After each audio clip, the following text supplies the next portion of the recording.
Ever since the day that you went away, you've been sending flowers, flowers to me, flowers today, flowers today. Hey guys, welcome back to my channel. Today I will be revealing to you my stats, my extracurriculars, my everything I put on my college application basically. So you can see how I got into the schools I got into. If you're here to see how I got into Georgia Tech specifically, I am an in-state student for Georgia Tech, so the in-state acceptance rate is a bit higher than the out-of-state acceptance rate.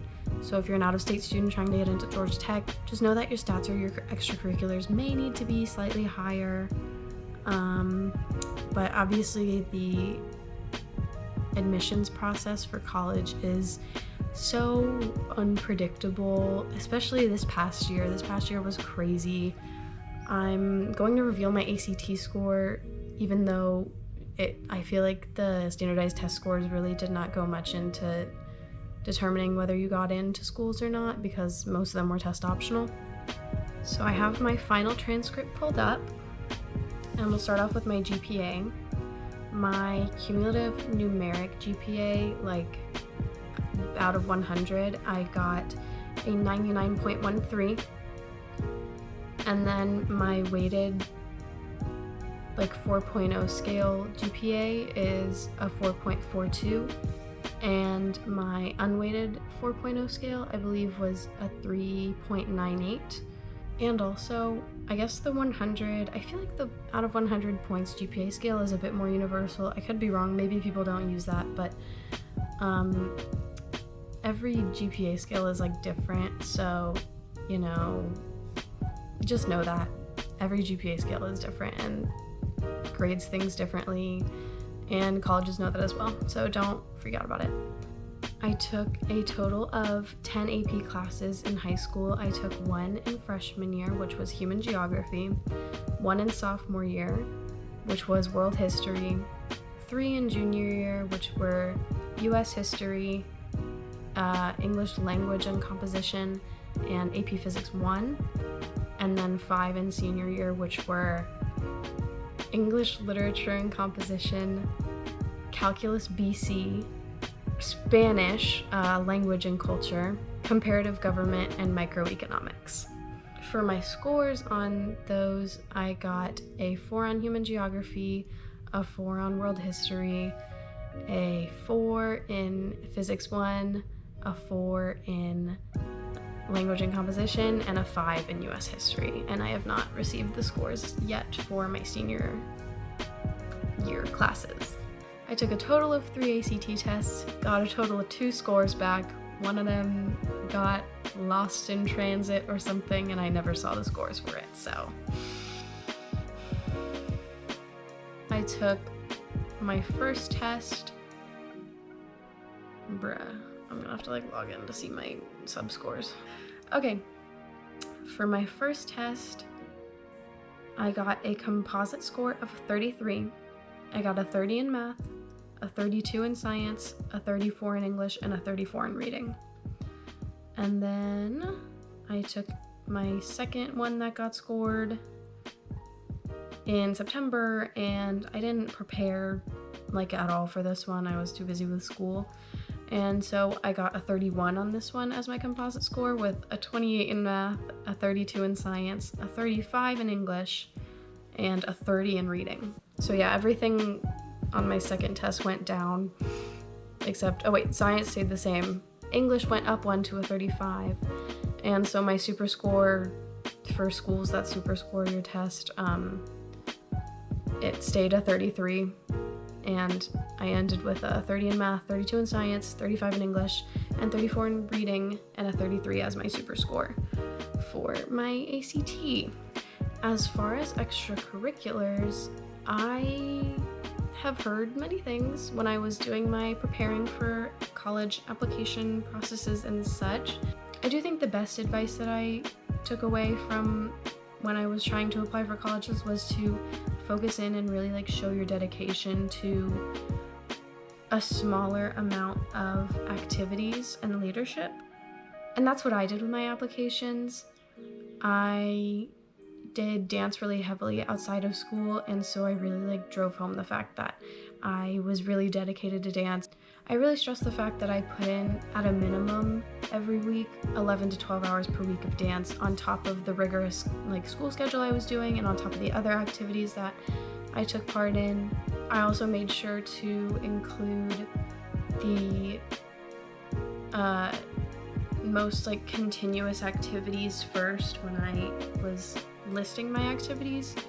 I made sure to include that I did theater all 4 years of high school and dance all 4 years of high school, both inside and outside of school for dance. Service is a really important part of your activities. I was really involved in the Habitat for Humanity chapter at our high school, and I was especially involved in the last couple years in the fundraising. We did things like a bake sale. I really stressed that part on my application. Now I'll just kind of go down through my resume to kind of basically show what was basically on my application. The resume is very much like a repeat of what was on my application, but some schools requested a resume. Usually it wasn't required, but I still attached it just to be safe. But for my awards and honors, I got the AP Scholar with Distinction. It's just getting above a 3 or 4 on, I think, 3 tests, maybe, AP tests. And I included my honor societies. I was in the National Honor Society, the National Spanish Honor Society, the National Thespian Honor Society, and the National Honor Society for Dance Arts. And then we took the National Spanish exam in our Spanish classes. I included that I got a silver medal in freshman year, a bronze medal in, what is the next year? Sophomore year, and bronze medal in junior year. And then I also included that I got the award for the highest GPA in Spanish 4 honors. Also included that I got the award for the highest GPA in dance. I put an award that I got for dance outside of school, and that I lettered in theater, technically. Work experience is a really good activity to put on your application. I was so busy that my only work experience was a summer internship at a tax service where I was basically just doing bookkeeping and assisting the CPA, stuff like that. My activities and my community service, I was part of my dance company for 5 years, and I also worked in some service elements to that activity as well, because we did things like performing at nursing homes during the holidays, and we performed in local parades and events and stuff like that. I was part of BT Theater for 4 years. I participated in a 1-act play competition. I was heavily involved in Habitat for Humanity, and at the beginning of my senior year, so I was able to include it in my applications. I was a freshman orientation leader, so that worked as both service and a leadership opportunity. So yeah, as you can see, I really didn't have that many activities. Like I said, it's really good to drive home the fact that you're really dedicated to certain activities. And also I did not have that much leadership. That was my bad. I should have been more proactive and taken on more leadership opportunities, or at least put in more effort to do so. That's something I definitely regret. But I was still accepted into most of my schools, so yeah. And I definitely think this is because your essays have a lot to do with your admission. I worked really hard on all my essays, at least on the ones for the schools that I really, really cared about, and some of them got me admitted and some of them didn't. I'm looking at you, UPenn essay that I spent so much time on. No, I'm kidding. I don't care. I don't care. Anyways, yeah, I think that's basically everything you need to know.